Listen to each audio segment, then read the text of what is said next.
I keep my sharpening stone up inside this cabinet wrapped in a piece of cloth. This is one that I bought maybe 3 years ago, and the idea, of course, was to build something to hold it, like a box. But I never got around to doing that, so I thought I would do that now. So I had a quick look up inside my covered lumber rack, and I see I've got a piece of cedar. This is actually ripped from the edge of a 2x4, and I should be able to get enough material from this to make the sides. The first thing to do is to trim it to a reasonable size. I need the whole length of this, all 8 feet, but I don't want to try to cut that in one piece. Better to do it in 2, or 3 in fact, because what I need to do is make a sample, so I'm cutting off a shorter piece as well. Now, in my last video on this channel, I didn't do much cutting, and I didn't have a whole lot of complaints about it, but in this one there's going to be a lot more, because this kind of thing is all about the cutting. The box that I want to make for this will be the exact fit for the stone, and I also want to have a lid on it that interlocks so that after I'm finished using it, I can put the lid on and it won't get covered with dust. Now, this is an oil stone, and whatever box that it goes in is going to get absolutely filthy, so I'm not going to use anything special here. Basically what I'm looking for is a box that's going to stay together, but it really doesn't have to be made from top-notch material.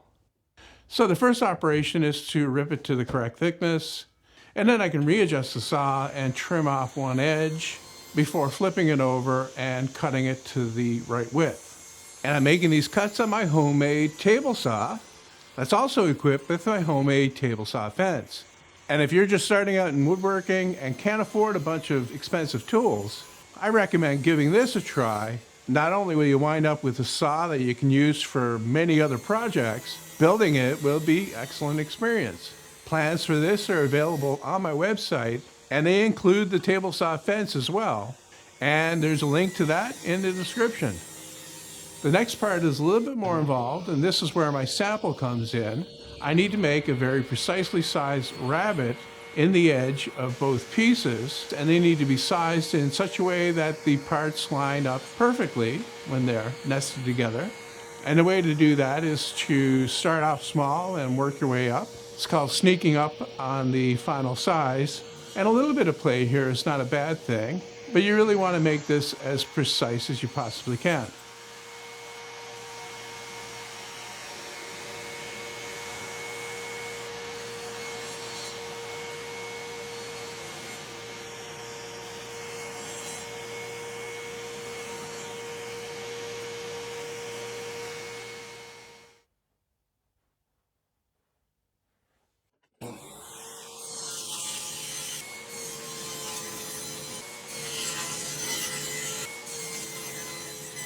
I've got one other rabbet cut to make on these strips before I can start cutting them to length. And these are for the top and the bottom panel of the box. I'll be using 1/2-inch plywood for that, so they'll have to be a 1/2 inch deep. And I need to pay attention here because these are opposite for the top and the bottom.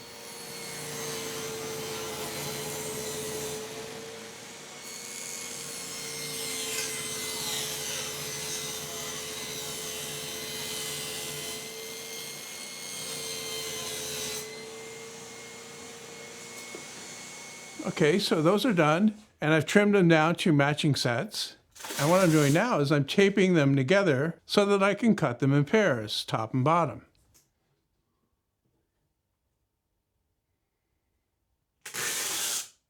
Now the fun begins. I can cut the miters on the ends.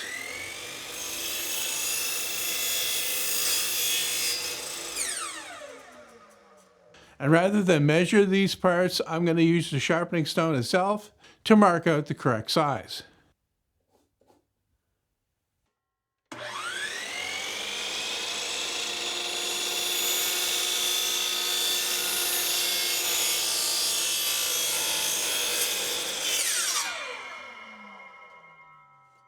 I've got all the miters cut, and I've got the parts laid out in order, and I could glue these up with them still taped together, but I'm afraid that the glue might squeeze out and I'd never get it apart again.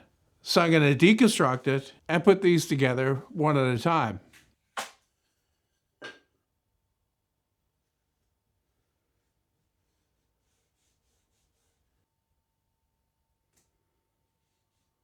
This roll of masking tape is like ancient. It's probably older than some of you, so I'm gonna double it up for extra strength.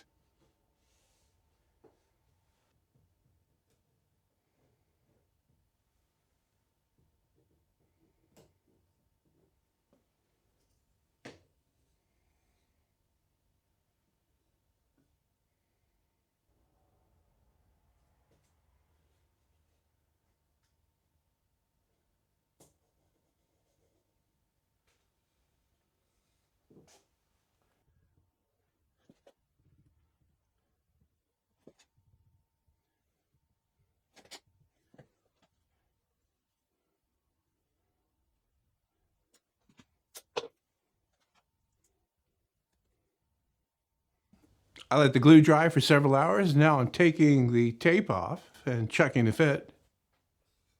And this looks pretty good. And now what I can do is cut out the plywood panels for the top and bottom and get those glued in.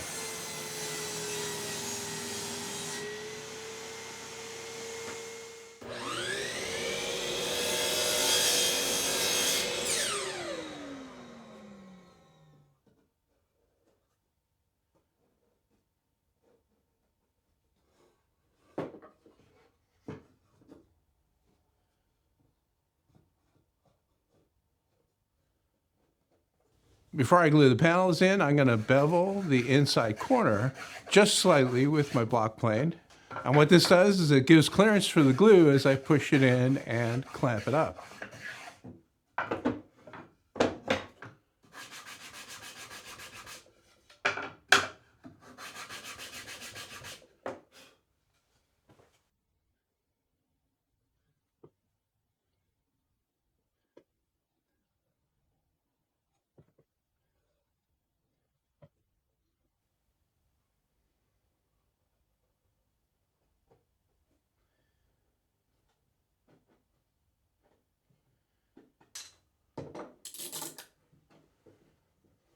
Once again, I let the glue dry on the top and bottom panel. And now it's probably a good idea to check to make sure the stone actually fits in there, because it would be bad if it didn't. But this looks pretty good. Next, I need to do some sanding on the outside of the box to flush up all the surfaces and make it nice and smooth to look good, at least for a while anyway, before it starts to look bad because it gets dirty. And if you make a box like this and you find that it's not closing correctly, as in tight enough, you can adjust the gap by doubling over a small piece of sandpaper like I have here and rubbing that in the seam between the top and the bottom. And what that'll do is it'll make those match. And then because you've taken some away there, you have to take away a little bit on the inside. You take the lid off and you sand down the inside lip of the bottom.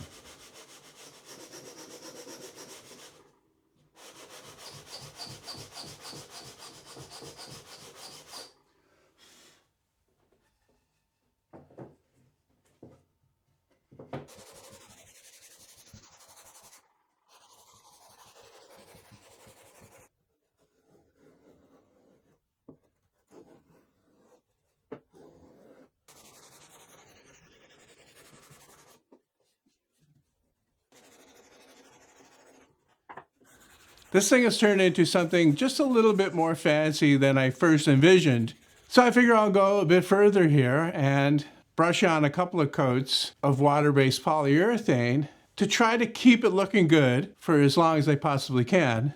What I'll do is I'll brush on this first coat, let it dry for a few hours, sand that lightly with 400, and then give it a second coat, maybe a third, and that should at least make it a lot easier to clean.